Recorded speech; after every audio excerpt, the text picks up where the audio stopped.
Alhamdulillah, wassalatu wassalamu ala rasulillah wa ala alihi wa sahbihi wa man wala, amma ba'd. Ayol ikhwah al akhwat, a'azzani wa a'azzakumullah, saudara-saudari yang semoga dimuliakan oleh Allah. Kita bertemu kembali di malam Ahad untuk mengkaji kitab Masailul Jahiliyah allati khalafa fiha Rasulullah sallallahu alaihi wasallam ahlal jahiliyah. Masalah-masalah jahiliyah yang mana Rasulullah sallallahu alaihi wasallam menyalahi orang-orang jahiliyah dalam hal tersebut, karya Syekhul Islam Muhammad bin Abdul Wahhab bin Sulaiman At-Tamimi rahimahullahu ta'ala. Ya, pada pertemuan sebelumnya kita sudah sampai ke masalah jahiliyah yang ke-55, yaitu at-ta'assubu lil madhab, fanatik kepada madhab, pendapat tertentu. Artinya orang-orang jahiliyah di sini fanatik kepada keyakinan mereka yang batil. Nah, itu maksudnya, keyakinan mereka yang batil.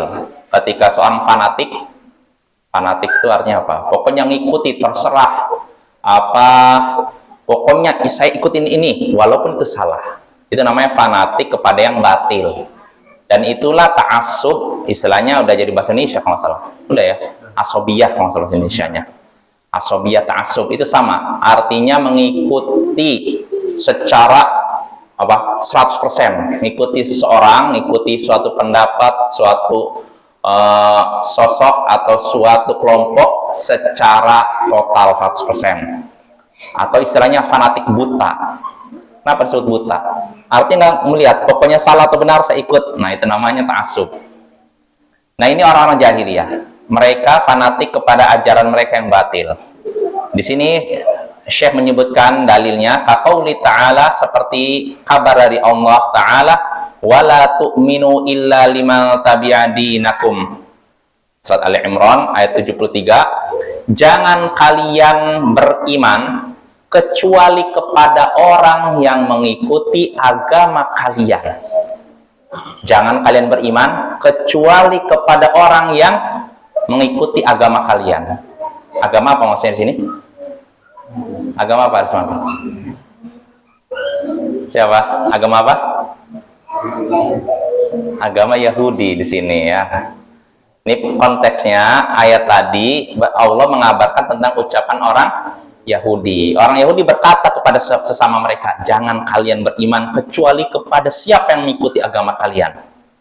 Artinya kepada Yahudi saja, yang lain jangan. Jangan kalian percaya kecuali kepada orang Yahudi, sesama Yahudi. Pokoknya kalau yang lain gak usah dengar. Nah, ini namanya apa? Ta'assub, fanatik buta ya. Dan yang seperti itu tercela. Artinya perlu kita ketahui, siapapun manusia bisa saja benar, bisa saja salah, ya kan?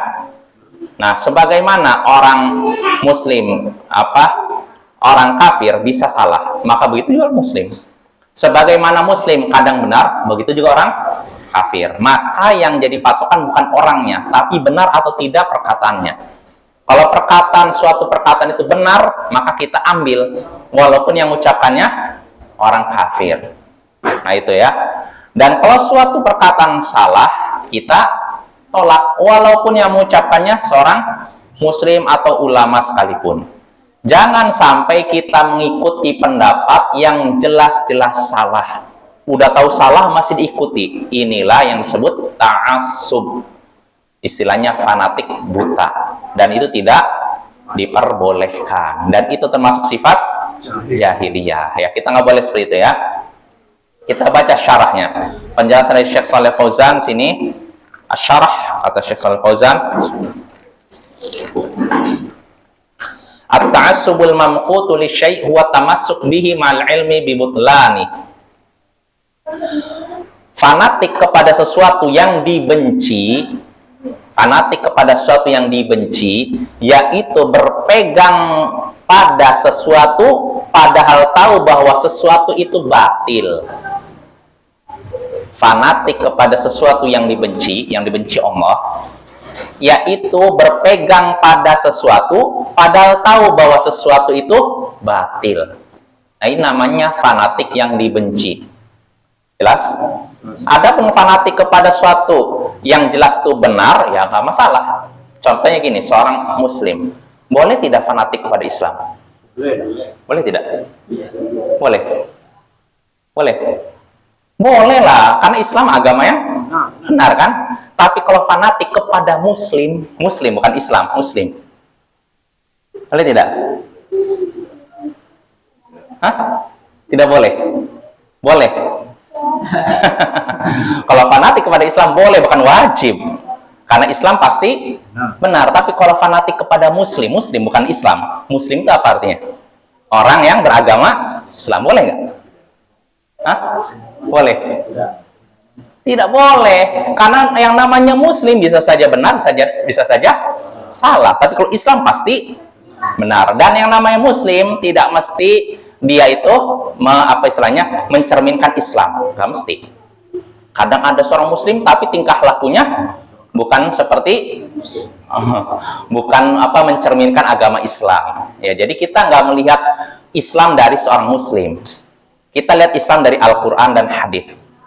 Karena kalau misalkan kita melihat Islam, menilai Islam dari pemeluknya, dari muslim, bisa-bisa kita punya pandangan yang salah. Contohnya nih, sebagian orang barat ini nyata ini, mereka memandang Islam itu agama kekerasan, suka membunuh rakyat yang tidak berdosa. Katanya Islam itu agama kekerasan dan suka menumpahkan darah orang yang tidak berdosa. Dari mana kira-kira? Karena mereka melihat contohnya beberapa teroris yang mengatasnamakan Islam melakukan pemboman jeder, bom bunuh diri. Yang mati di situ ada orang tua, ada wanita, anak-anak yang tidak berdosa kan? Dibom jeder. Pelakunya siapa? Pelakunya siapa? Orang Hindu? Udah. Muslim. Yang melakukan Muslim kan? Ya tidak.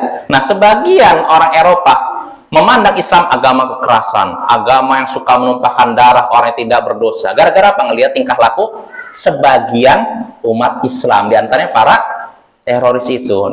Maka kita harus akui memang di antara umat Islam ada yang tidak benar. Ya, contohnya para teroris itu. Mereka mengaku Muslim kan? Ya enggak? Ya kan? Tapi mereka ngebom sana sini. Yang terbunuh kadang ya orang-orang nggak berdosa, bukan tentara yang berperang di medan tempur, tapi rakyat sipil, anak-anak, laki-laki yang udah tua, perempuan yang nggak berdosa dibom, jeder, meninggal. Pelakunya Muslim, tapi apakah itu benar? Benar perbuatannya? Nggak benar. Nah, cuma orang Barat memandang Islam itu salah. Melihatnya apa? Dari itu. Nah, ya kan? Ini yang jadi masalah. Padahal kalau kita ingin melihat Islam, lihatlah dalam Al-Quran dan hadis. Lihatlah pada diri Nabi kita. Itulah Islam yang sesungguhnya. Jelas? Jadi kalau kita ingin tahu Islam yang sesungguhnya, lihatlah pada diri Nabi. Makanya Aisyah pernah ditanya tentang akhlak Nabi. Apa kata Aisyah? Kana khuluqul Quran. Akhlaknya Nabi adalah Al-Quran. Jadi kalau kita membaca Al-Quran, semua yang ada dalam Quran ada pada diri Nabi kita. Nah, jadi kalau kita memandang Islam itu seperti apa? Tengoklah Nabi kita. Jangan melihat saya. Jangan melihat Aris Manto. Nggak jadi patokan ya. Kayak namanya Muslim, kadang ya itu, ada yang benar-benar berpegang pada Islam, ada yang setengah-setengah. Dan ada yang Islam KTP. Ya nggak? Ya kan? Maka nggak bisa kita menilai Islam dari pemeluknya. Ya, maka kita kembali lagi, fanatik kepada Islam boleh tidak? Boleh, bukan boleh lagi, wajib. Ya, kalau ada orang Muslim nggak fanatik kepada Islam, diragukan keislamannya ya. Fanatik kepada Islam boleh, bahkan wajib. Tapi fanatik kepada Muslim, orang yang beragama Islam, boleh? Tidak, karena yang namanya muslim bisa saja benar, bisa saja salah. Jelas? Ya, itu ya. Jadi harus dibedakan antara Islam dengan muslim ya. Nah, kita kembali lagi. Fanatik kepada sesuatu yang dibenci, yang tercela maksudnya, yaitu berpegang pada sesuatu padahal tahu bahwa sesuatu itu salah. Dia tetap pokoknya ini, saya megang pendapat ini, padahal udah tahu pendapatnya salah, diikuti terus. Nah, ini tercela. Nah, kata Syekh di sini, wa min masaili ahlil jahiliyah at-ta'assubu lil madhhabil batil. Di antara sifat orang-orang jahiliyah yaitu fanatik kepada pendapat yang batil. Batil artinya apa? Salah. Sudah tahu salah tetap diikuti. Pokoknya saya ikut ini karena ini adalah orang yang saya cintai, saya hormati, saya muliakan, diikuti walaupun sudah tahu salah. Nah, ini sifat orang jahiliyah ya, kita nggak boleh begitu ya. Walihada kata Syekh ini, walihada qalatil yahud wala tu'minu illa liman tabi'a dinakum wa fil ayatil ukhra nu'minu bima unzila alaina ay ala anbiya'ina faqat. Nah, karena itu orang-orang Yahudi berkata kepada sesama mereka, jangan kalian percaya kecuali kepada orang yang mengikuti agama kalian. Jangan dengarkan muslim itu. Oh, saya dengarkan orang Kristen itu. Kalian aja. Dengarkan sesama penganut Yahudi. Ya, kata mereka begitu. Dan dalam ayat lain mereka berkata, kami hanya beriman kepada apa yang diturunkan kepada kami. Turunkan kepada kami apa? Apa saja? Apa yang diturunkan kepada orang Yahudi? Apa? Taurat ya. Di sini kata Syekh sini ala anbiya inafaqat. Artinya kami hanya beriman kepada wahyu yang diturunkan kepada para nabi kami saja. Yaitu kepada Musa dan ke atasnya. Musa, Yusuf, Yakub itu aja ke atas dah. Adapun setelah Musa, terutama Isa, nggak akan diterima. Apalagi Muhammad. Nabi Isa aja mereka tolak. Bahkan mereka berusaha bunuhnya. Apalagi Nabi Muhammad itu ya. Jadi kata mereka, kami hanya beriman kepada wahyu yang diturunkan kepada nabi-nabi kami. Ini perkataan orang Yahudi. Maka kata Syekh, wal wajib an yu'minu bima anzalallahu ala anbiya'ihim wa ala ghairihim minal anbiya. Yang wajib seharusnya nih kata Syekh ini, mereka itu, orang-orang Yahudi itu beriman kepada wahyu yang Allah turunkan kepada para nabi mereka dan juga para nabi selain nabi mereka. Harusnya orang Yahudi beriman kepada wahyu yang Allah turunkan kepada nabi-nabi mereka dan juga kepada nabi yang selain mereka. Contohnya Nabi Isa dan Nabi Muhammad. Nah, tapi mereka ngakunya apa? Kami hanya beriman kepada wahyu yang diturunkan kepada nabi-nabi kami. Selain yang diturunkan kepada nabi kami, kami tidak terima. Di antaranya Muhammad, tolak. Bahkan Nabi Isa, padahal Nabi Isa kan Yahudi juga kan? Ya kan Bani Israel kan? Tapi mereka tolak. Makanya di sini kata Syekh, ma'annahum la yu'minuna bima anzalallahu ala anbiya'ihim. Padahal mereka sendiri tidak beriman kepada wahyu yang diturunkan kepada nabi-nabi mereka. Walihadza qala, karena itu Allah berfirman, falima taqtuluna anbiya Allah, maka kenapa kalian membunuh nabi-nabi Allah? Artinya kan kita sudah membahas bahwa kebiasaan istilahnya hobinya orang-orang Yahudi yaitu apa? Membunuh para nabi. Setiap nabi diutus pada mereka, mereka tolak, mereka dustakan, bahkan mereka bunuh. Berusaha mereka bunuh. Sebagian ada yang terbunuh, sebagian ada yang Allah selamatkan. Nah, mereka ngaku, oh kami beriman kepada wahyu yang diturunkan kepada nabi-nabi kami. Tapi anehnya, sebagian mereka malah mendustakan nabi-nabi tersebut, bahkan berusaha membunuhnya. Ya, kata Syekh sini, jadi Allah mengingatkan mereka, kalau memang kalian beriman kepada nabi-nabi kalian, maka kenapa kalian membunuh nabi-nabi yang Allah utus kepada kalian? Ai hal fi ma anzala alaikum qatlal anbiya illadzi taf'aluna? Apakah termasuk wahyu yang Allah turunkan kepada kalian, yaitu perintah untuk membunuh nabi seperti yang kalian lakukan.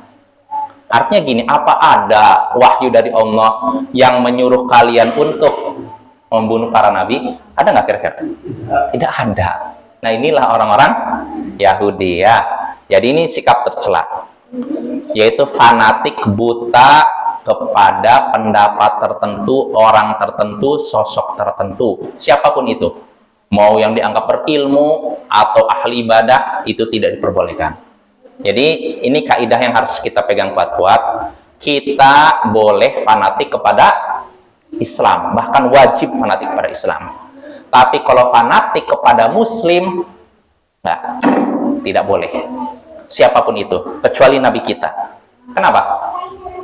Karena Nabi kita sudah terjaga dari dosa. Adapun selain Nabi kita enggak. Termasuk Abu Bakar tidak terjaga dari dosa. Termasuk Umar, termasuk Utsman. Sahabat Nabi tidak terjaga dari dosa. Maka nggak boleh fanatik buta kepada salah seorang dari mereka. Adapun kita fanatik kepada keseluruhan para sahabat atau kesepakatan para sahabat, tentu boleh. Kenapa? Bukan satu orang ya. Kalau fanatik kepada Abu Bakar, boleh tidak? Oh, boleh. Fanatik kepada Umar, boleh nggak? Boleh. Umar bin Khattab. Nggak boleh? Ya, nggak boleh. Fanatik kepada Utsman nggak boleh. Tapi kalau fanatik kepada Abu Bakar, Umar, Utsman, Ali, dan seluruh sahabat Nabi, boleh tidak? Boleh, karena kesepakatan mereka ini adalah kebenaran. Ijma'. Karena dalil dalam syariat yang diakui ada 4, Al-Quran, hadis, dan ijma'. Kesepakatan para ulama. Ya, diantaranya kesepakatan para sahabat Nabi. Nah, maka kalau kita fanatik kepada kesepakatan mereka, boleh. Kesepakatan para sahabat Nabi. Tapi kalau fanatik kepada satu orang sahabat Nabi, pokoknya saya ngikutin pendapat Abu Bakar, semua pendapatnya, terserah itu benar atau salah, saya ikuti. Boleh? Boleh tidak? Masih boleh? Boleh? Nggak boleh lah. Kalau satu orang nggak boleh. Ya, 2 orang. Yang boleh itu kepada semuanya. Kalau semua sahabat Nabi sepakat, boleh kita fanatik. Tapi kalau pada 1, 2, jangan ya. Karena sahabat Nabi 1-2 orang ini tidak terjaga dari kesalahan. Tapi kalau semuanya sepakat, ini pasti terjaga dari kesalahan. Jelas? Jelas teman-teman ya. Jadi fanatiklah kepada Islam, fanatiklah kepada Al-Quran, fanatiklah kepada hadis Nabi, fanatiklah kepada kesepakatan para sahabat Nabi. Adapun fanatik kepada Muslim, ulama, ini boleh? Tidak boleh ya. Apalagi orang-orang zaman sekarang yang keilmuannya jauh di bawah ulama terdahulu, ketakwaannya jauh di bawah ulama terdahulu. Tiba-tiba ada sebagian muslim, pokoknya saya ngikutin kiai ini, apapun pendapatnya, mau benar atau salah saya ikuti. Boleh, harus nonton? Nggak boleh. Kalau ada orang yang seperti itu, berarti niru orang jahiliyah ya. Ya, kita baca lagi di sini keterangan dari Syekh terkait fanatik buta ini ya. Kata Syekh di sini, wa min dzalika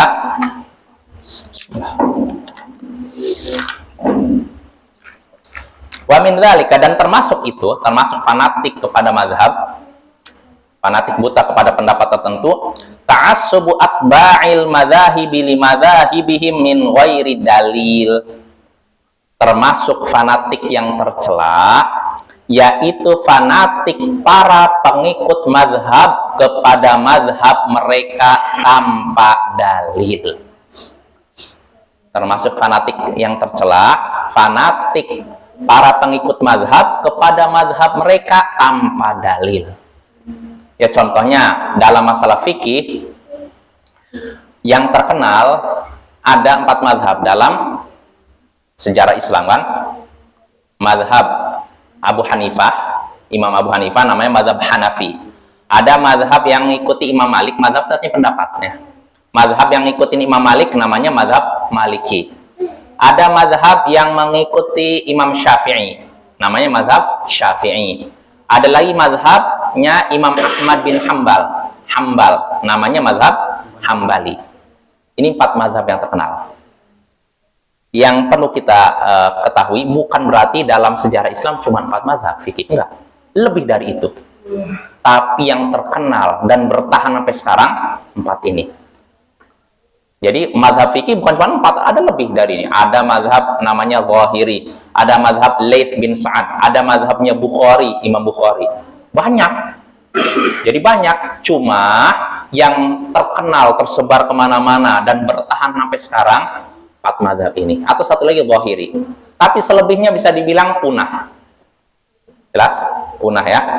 Jadi mazhab fikih yang terkenal ini 4. Mazhab Hanafi, Maliki, Syafi'i, dan Hambali. Artinya, Imam Syafi'i, misalkan Imam Abu Hanifah mengutarakan suatu pendapat dalam masalah fikih, dicatat oleh muridnya. Lalu dibukukan, disampaikan kepada muridnya sampai sekarang bertahan.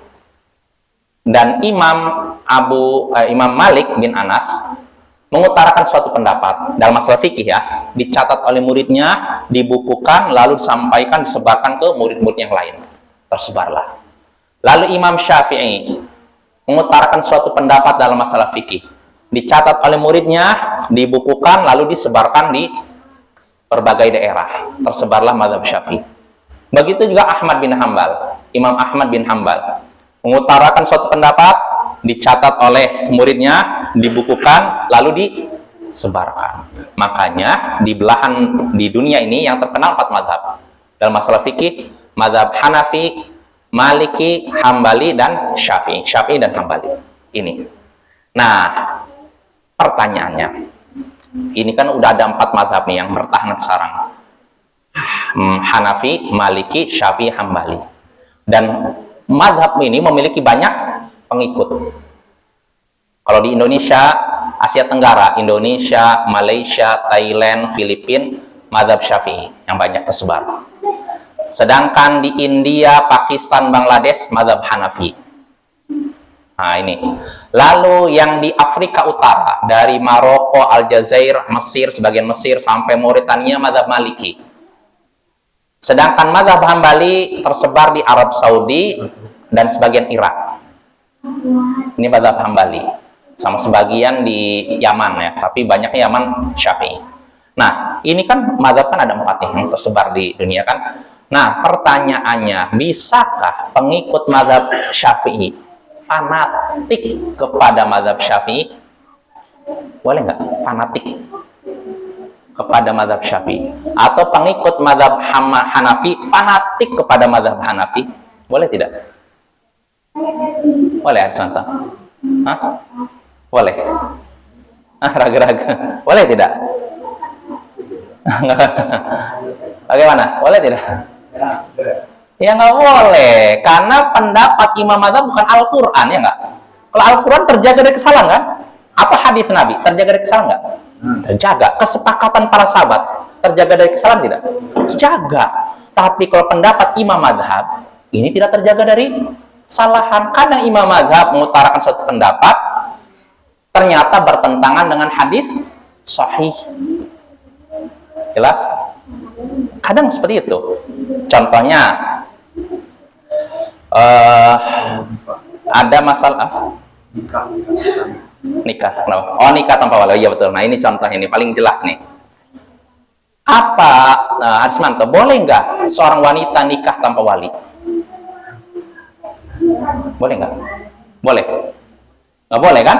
Nah, bisa dibilang ini pendapat mayoritas ulama, mazhab Maliki, Hambali, Syafi'i, mereka menyatakan tidak boleh nikah tanpa wali, harus ada wali. Nah ini 3 mazhab. Tapi Abu Hanifah, mazhab Hanafi, berpendapat boleh. Boleh, bayangkan. Padahal ada hadis Nabi yang jelas-jelas, la nikaha illa biwali. Tidak ada nikah kecuali dengan izin wali. Jelas. Ini Nabi nyatakan tidak ada nikah kecuali dengan wali. Tiba-tiba Abu Hanifah berpendapat boleh nikah tanpa wali. Berarti pendapat Abu Hanifah dengan Nabi, dengan hadis Nabi apa? Sesuai. Bertentangan kan? Mana yang kita pilih? Hadis Nabi atau ucapan Abu Hanifah? Tapi Abu Hanifah ulama besar. Mau kamu tolak? Makanya jangan fanatik kepada ulama. Ya, kalau orang yang udah fanatik buta, Abu Hanifah pasti benar, nggak mungkin salah. Walaupun jelas-jelas bertentangan dengan hadis Nabi. Nah, ini nggak boleh seperti itu. Dahulukan ucapan Nabi dibandingkan Abu Hanifah. Nah, itu contohnya ya. Maka nggak boleh kita fanatik kepada mazhab, nggak boleh. Pokoknya saya ikut ini, pendapat imam ini mau bertentangan dengan hadis Nabi atau sesuai, pokoknya saya ikut ini, nggak boleh. Itu tercela ya, jelas ya. Kita kembali lagi. Di antara fanatik yang tercela, kata Syekh ini, fanatik buta, para pengikut mazhab kepada mazhab mereka tanpa dalil. Pokoknya saya ikut ini, nggak tahu dalilnya apa, pokoknya saya ikut. Nah, jangan ngikuti seorang tanpa dalil. Ikutilah dengan dalil. Kenapa kamu ketika, misalkan contohnya, ketika sholat kamu takbir kok angkat tangan? Kenapa nggak langsung Allahu Akbar, Allahu Akbar? Jelas? Jelas tidak? Kan ada masalahnya orang yang misalkan ini setelah baca Al-Fatihah, selesai baca surat, ruku, tapi tidak begini langsung Sami Allah liman hamidah tanpa angkat tangan. Ada yang seperti itu. Nah, yang jadi masalah pendapat. Jadi yang berdasarkan, yang jelas-jelas sesuai dengan sunnah Nabi, yaitu angkat tangan ketika takbiratul ihram, mulai salat Allahu Akbar, dan ketika ruku Allahu Akbar, dan ketika bangkit dari ruku Sami Allah liman hamidah, sama ketika bangkit dari tasyahud awal. Jadi ketika kita tasyahud awal nih, kan berdiri lagi kan? Nah, ketika berdiri angkat Allahu Akbar.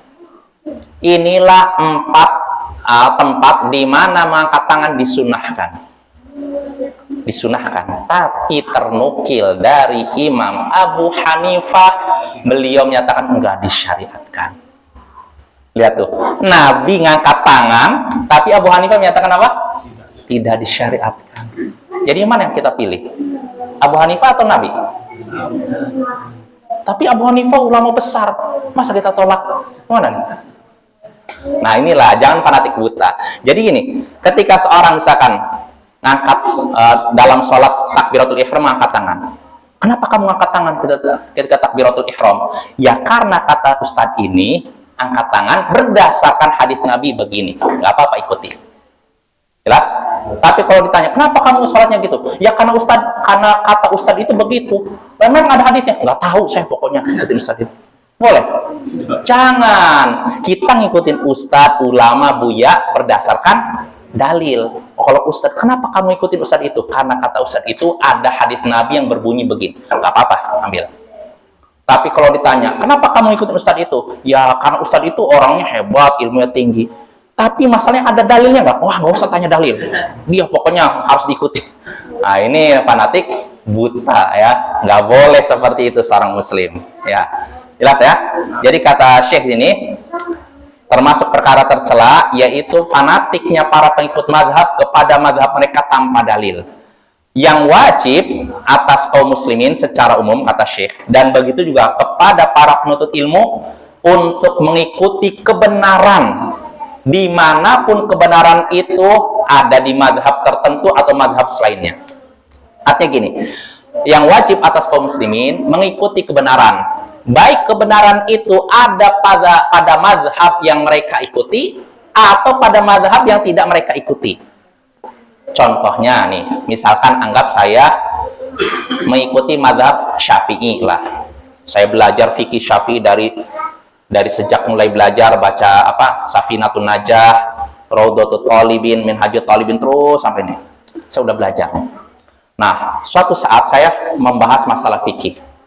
Nah, contohnya saya dapati dalam mazhab Syafi'i jual beli inah diperbolehkan.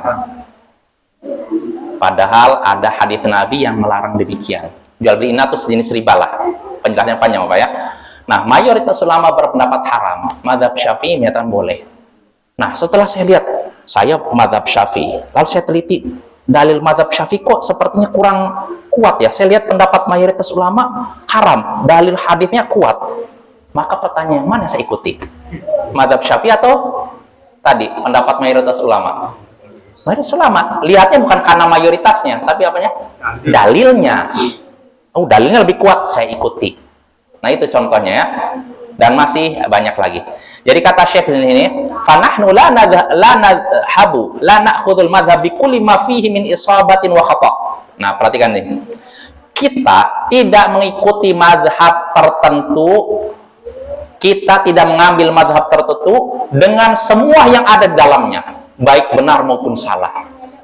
Pokoknya saya ikut mazhab Syafi'i semuanya, mau benar atau salah saya ikuti. Tidak boleh. Saya ngikutin mazhab Hambali semuanya, mau pendapatnya benar atau salah saya ikuti. Tidak boleh seperti itu. Ya, bal na'khudhus shawab wa natrukul khata'. Nah, ini kata Syekh, hendaknya kita mengambil yang benar dan meninggalkan yang salah. Kalau misalkan saya seorang pengikut mazhab Hambali, lalu saya teliti dalam suatu pendapat mazhab Hambali kok dalilnya kurang kuat ya, pendapat mazhab Syafi'i kok kuat, berarti pilih yang mana? Pendapat mazhab Syafi'i, Hambali tinggalkan. Nah, itu ambil yang benar, tinggalkan yang salah. Jelas? Nah, saya ngasih contoh di sini. Fa idza kunta hanbaliyan wa ra'aita shawaba fi mas'alatin minal masail ma'al maliki aw ma'al hanafi aw ma'al syafi'i khudh bi qaulil maliki aw syafi'i aw al hanafi wa in kana khilafu madhhabik. Nah, ini kalau misalkan nih kata Syekh, engkau seorang pengikut mazhab Hambali, contohnya di Arab Saudi, ini bisa dibilang para ulama pakai mazhab Hambali ini. Kata Syekh, kalau engkau seorang pengikut Hambali, lalu engkau melihat kebenaran dalam suatu masalah ada pada mazhab Maliki atau mazhab Hanafi atau mazhab Syafi'i, maka ambillah pendapat mazhab Maliki, Syafi'i, Hanafi. Jangan ambil pendapat mazhab Hambali. Lihat tuh. Padahal Syekh Shalih Al-Fauzan, orang yang mensyarah kitab ini, beliau ulama Arab Saudi dan mazhabnya Hambali. Fikihnya ngikut mazhab Hambali. Tapi kata Syekh, kalau misalkan anggap saya ngikut mazhab Hambali, lalu dalam suatu permasalahan saya lihat pendapat mazhab Hambali ini dalilnya lemah, mazhab Syafi'i lebih kuat. Kata Syekh apa? Ambil mazhab mana? Syafi'i. Jadi jangan mentang-mentang saya mazhab Hambali, semua pendapat mazhab Hambali di jelas. Nah, ini ya. Jadi yang seperti itu, yang sebenarnya. Jadi ambillah mazhab, kata Syekh, kalau engkau seorang pengikut mazhab Hambali, lalu ternyata kebenaran ada pada mazhab Syafi'i, ambillah pendapat dalam mazhab Syafi'i, walaupun itu bertentangan dengan mazhabmu. Mazhab apa maksudnya? Hambali. Kenapa? Li'anna hadafakal haq. Karena tujuanmu adalah kebenaran, bukan untuk membangga-banggakan pendapat atau mazhab. Jelas? Ya, tujuannya kebenaran. Wal ibratu bima qama 'alai dalil. Yang jadi ukuran yaitu dalil yang ada dalam suatu pendapat, bukan siapa yang mengucapkannya. Jelas? Ini ya. Hadza huwal wajib. Inilah yang wajib. Nah, ini Bapak ya. Udah habis waktunya. Dikit lagi ya. Inilah yang wajib. Lalu kata Syekh, hada in idza kunta min ahlil ilm. Ini tadi nih kalau memang engkau termasuk orang yang berilmu, bisa meneliti pendapat yang ada. Amma idza kunta lasta min ahlil ilm fa 'alaika an tas'ala ahlal ilm al mawthuqin. Adapun kalau engkau bukan termasuk orang yang berilmu, nggak bisa meneliti pendapat yang ada, meneliti dalil yang ada, maka hendaknya engkau bertanya kepada para ulama terpercaya. Fama aftauka bihi akhadta bihi. Apa yang difatwakan kepadamu, ambillah itu, dan inilah jalan yang benar. Inilah cara yang benar. Artinya gini, kalau memang kita punya ilmu untuk meneliti pendapat yang ada, kita teliti pendapat yang ada. Jangan kita berpatokan pada mazhab yang kita pegang. Tapi kalau tidak bisa, karena mungkin kekurangan ilmu alat, kurangnya keahlian, maka tanyakan pada para ulama. Nanti kalau para ulama jelaskan, ya sudah ambil. Jelas? Ya, di sini Syekh tidak menyatakan kalau memang kamu bukan orang yang berilmu, tetap fanatik pada mazhab. Nggak begitu. Tetap kita tidak disarankan fanatik pada mazhab. Jelas? Lalu kata Syekh, amma ta'assubu lil madhhabi sawa'un kana haqqan aw batilan fa hadha min umuril jahiliyah Adapun fanatik kepada madhab pendapat tertentu, baik itu benar maupun salah, ini termasuk sifat jahiliyah. Ya, kesimpulannya, Bapak, penutup, kita diperintahkan mengikuti kebenaran siapapun yang mengucapkannya, baik dia muslim maupun kafir. Kalau benar kita ambil, dan kita harus menolak kesalahan siapapun yang mengucapkannya, baik muslim maupun kafir. Ya, jadi nggak boleh kita karena dia ulama besar walaupun salah kita ambil, nggak boleh. Jelas ya. Dan kita nggak boleh juga menolak kebenaran. Saya nggak mau terima berita dari dia padahal benar. Kenapa kamu? Kalau dia orang kafir, nggak bisa. Kalau memang kebenaran sudah jelas di depan mata kita, kita ambil, walaupun itu tidak sesuai dengan harapan kita. Saya berharap yang menyampaikan kebenaran ini dari ustadz saya, ternyata dari orang kafir. Gimana nih? Gimana? Terima ya. Gitu ya. Ya, ini ya, itu kesimpulan dari judul bab ini. Maka hendaknya kita hanya fanatik kepada kebenaran. Dan yang namanya kebenaran adalah Al-Quran, Sunnah, dan kesepakatan umat, yaitu para sahabat. Adapun selain tiga ini, kita tidak dibolehkan fanatik. Jelas? Ya, mungkin sampai sini saja. Insya Allah pada pertemuan berikutnya kita lanjut masalah jahiliyah yang ke-56, yaitu, ini juga bagus nih, masalah jahiliyah yang ke-56, yakni tasmiyatul ittiba'il Islam syirkan. Menamai mengikut Islam adalah syirik. Artinya ikut Islam dinamakan syirik. Orang-orang jahiliyah menamakan Islam dengan syirik. Kalau kita ngikut Islam dianggap syirik. Aneh nggak? Nah, ini insya Allah akan kita bahas pada pertemuan berikutnya. Subhanakallahumma bihamdik, asyhadu an la ilaha illa anta, astaghfiruka wa atubu ilaik. Assalamualaikum warahmatullahi wabarakatuh.